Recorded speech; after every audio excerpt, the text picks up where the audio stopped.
Rebonjour, donc c'est Maureen pour la reprise des vidéos concernant les voyances. J'ai été pas mal occupée dernièrement avec pas mal de choses à faire, des consultations nombreuses. Je remercie au passage Monsieur Lecoeuvre qui m'a fait une belle publicité. Et bien aujourd'hui, je vais parler surtout de l'importance en fait de la purification dans les logements.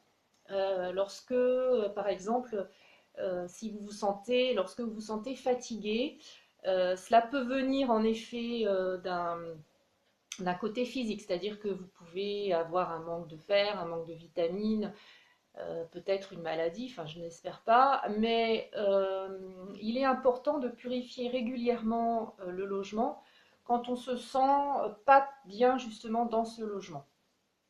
Alors pour ma part, j'utilise le bâton de sauge en fait. C'est un bâton de sauge blanche que j'utilise à peu près une fois par semaine, voire même plusieurs fois après les consultations. Donc il est bon en fait d'allumer d'allumer ce bâton et puis de faire le tour de votre logement en fait avec en commençant donc par exemple par le couloir ou par l'entrée en faisant brûler, donc en passant dans toutes les pièces en fait de l'appartement ou de votre maison et en revenant au point de départ. Par exemple, si c'est l'entrée, donc revenir à l'entrée.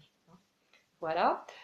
Donc vous pouvez trouver ça dans les magasins d'ésotérique, pardon, d'ésotérisme.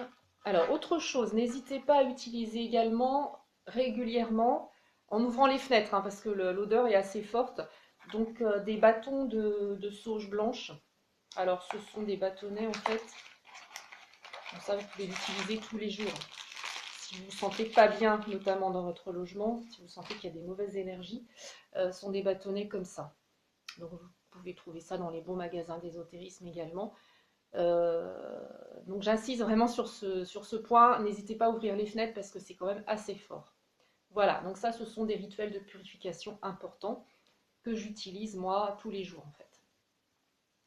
Voilà, et puis autre chose aussi que vous pouvez utiliser, c'est le gros sel. Donc le gros sel, le mieux, c'est d'en acheter en grande quantité. Donc j'en ai acheté personnellement je dirais en très grande quantité, un sac qui fait à peu près cette taille-là. Et